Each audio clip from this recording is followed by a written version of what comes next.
Hello and welcome to the short Vort on Parsha Shoftim from Chamishi to Shishi.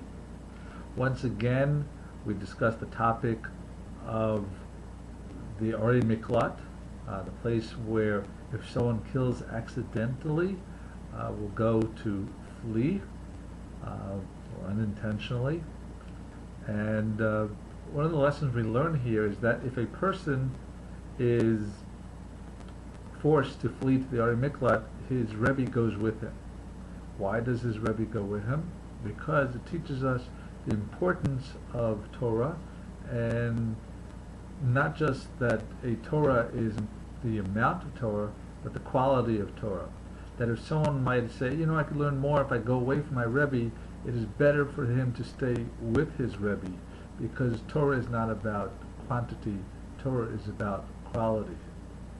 One of the things that we should do is, if we have a few minutes somewhere, take a portable Sofer, or listen online through your phone or your iPad or your iPod, whichever method you use, and try to take advantage of a few minutes here while you're waiting online for something, or in between something else, because it's not about, don't say it's just, it's only a few seconds here or a few minutes here, but they add up over time.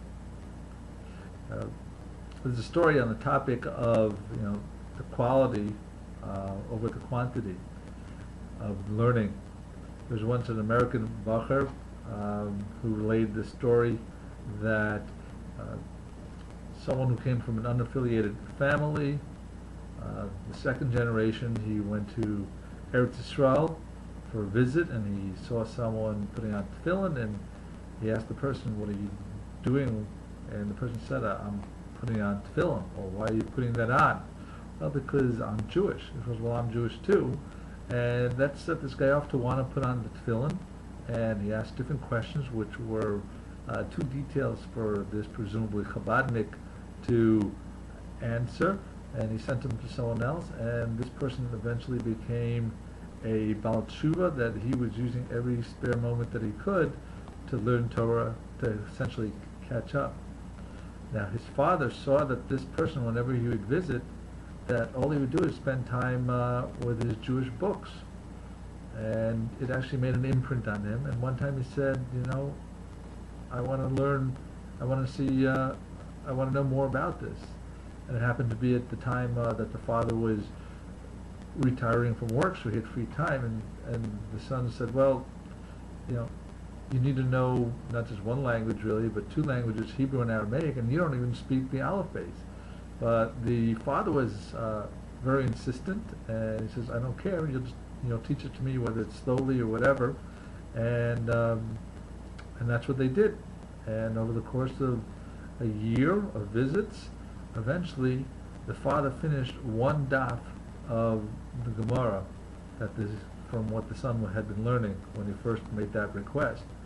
And he said now that he wanted to make a siyum on that one daf. But the son said, "You don't make a siyum on one daf. Make a siyum on a mesechta, or even at least a parak or something, but not on one daf." This person happened to live on the Lower East Side, and the Moshe Feinstein was still alive at the time, and he said, "Well, let me ask Rav Moshe." And Rav Moshe Feinstein responded that, yeah, absolutely, even for one daf, he should make a siyum, and I will join in this siyum. I presume he said this in Yiddish, but maybe it was Hebrew or English. And in fact, he came, and they celebrated the siyum on this one daf. And the next morning, the father here, he didn't wake up. Rav Moshe said at the Hesped that this was a Misa Neshika, this was a divine kiss. And it shows you that, while sometimes Yesh Kona Olam B'Sha'achas, there's an expression that some people are zocha to acquire Olam Haba with 1 hour, 1 moment, 1 action. Here he was Kona Olam Haba B'Daf Achad, with 1 daf.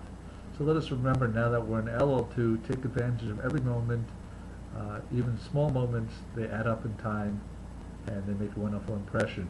So thank you for listening, and have a wonderful day and a wonderful year.